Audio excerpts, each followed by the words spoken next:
আসন্ন ষষ্ঠ উপজেলা পরিষদ নির্বাচনে যশোরের ঝিকরগাছার মাগুরা ইউনিয়নের কায়েমকোলা বাজারে আনারস মার্কার প্রচার মিছিল অনুষ্ঠিত হয়েছে। সোমবার বিকেলে কায়েমকোলা বাজারে এই প্রচার মিছিলে হাজারো নেতাকর্মী অংশ নেয়। মিছিলের নেতৃত্ব দেন আনারস প্রতীকের চেয়ারম্যান পদপ্রার্থী মোহাম্মদ মনিরুল ইসলাম। মিছিলটি কায়েমকোলা বাজার প্রদক্ষিণ করে। মিছিল শেষে আনারস প্রতীকের মাগুরা ইউনিয়ন নির্বাচনী কার্যালয় উদ্বোধন করা হয়। অনুষ্ঠানে বক্তব্য দেন আনারস প্রতীকের চেয়ারম্যান পদপ্রার্থী ও বর্তমান উপজেলা চেয়ারম্যান মোহাম্মদ মনিরুল ইসলাম। আমার দাবি, আমি উপজেলা চেয়ারম্যান হলাম কি হলাম না, তার থেকে বড় কথা হচ্ছে সংগঠন যেন নষ্ট না হয়। এই সংগঠন যেন নষ্ট না হয়।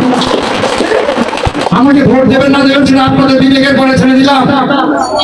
এমন কাউকে ভোট দেবেন না। এই আওয়ামী লীগ সংগঠন শেষ হয়ে যাবে, তসমাস শেষ হবে, জামাত বিএনপি মানে আসবে, হাইব্রিড সামনে আসবে। আমরা সেই নেতৃত্ব মানি না। আমরা ত্যাগী লোক যারা ধীরে ধীরে দল করেছে, যাকে যৌবন শেষ করেছে, বৃদ্ধ হয়েছে, আমরা সেই আওয়ামী লীগ চাই যে আওয়ামী লীগ বঙ্গবন্ধুর কথা বলে, বঙ্গবন্ধুর আদর্শের কথা বলে, শেখ হাসিনার কথা বলে। আমরা সেই আওয়ামী লীগ চাই। আমরা গরিব দুঃখী মানুষের আওয়ামী লীগ চাই। আমরা খেটে খাওয়া মানুষের আওয়ামী লীগ চাই। হ্যাঁ, শ্রমিক যারা চালায় তাদের চাই, তাদের কষ্ট দিতে চাই না। তাদেরকে বুকে আনন্দ নিয়ে বিনয় দিয়ে ভালোবাসি। আমি ভালোবাসা দিয়ে যাবো। আমার টাকার দরকার নয়, অর্থের দরকার নেই, অর্থের মোহ নাই। আমি ডান ভাত ছেড়ে যথেষ্ট। আপনাদের ভালোবাসা নিয়ে এই পৃথিবী ছেড়ে চলে যেতে চাই। আপনারা চাই আমাকে কখনো ফেলাই দেবেন না। আপনাদেরকে আমি বুকে আগলে রাখবো, ভালোবাসা দেবো। আমাকে 21 তারিখে ইনশাআল্লাহ আপনারা আনারস প্রতীকে ভোট দিয়ে আমাকে বিজয়ী করবেন।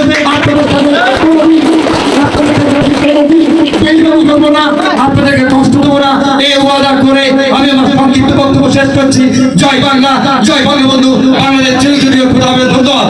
যশোর জেলা কৃষক লীগের সভাপতি অ্যাডভোকেট শামসুর রহমানের সভাপতিত্বে ও মাগুরা ইউনিয়ন আওয়ামী লীগের সাধারণ সম্পাদক ফজলুর রহমানের সঞ্চালনায় অনুষ্ঠানে উপস্থিত ছিলেন ও বক্তব্য দেন উপজেলা আওয়ামী লীগের সহসভাপতি ও পৌর মেয়র মোস্তফা আনোয়ার পাশা জামাল, সহসভাপতি চৌধুরী রমজান শরীফ বাদশাহ, উপজেলা আওয়ামী লীগের সাবেক আইন বিষয়ক সম্পাদক অ্যাডভোকেট আব্দুল কাদের আজাদ, সাবেক যুব ও ক্রীড়া বিষয়ক সম্পাদক শেখ নাসিমুল হাবিব শিপার, উপজেলা যুবলীগের যুগ্ম আহ্বায়ক সেলিমুল হক ছালাম, জেলা পরিষদ সদস্য ও উপজেলা ছাত্রলীগের সাবেক সভাপতি রফিকুল ইসলাম বাপ্পি, চশমা প্রতীকের ভাইস চেয়ারম্যান পদপ্রার্থী সাংবাদিক ইমরান রশিদ, কলস প্রতীকের মহিলা ভাইস চেয়ারম্যান পদপ্রার্থী জেসমিল সুলতানা সহ দলীয় নেতৃবৃন্দ।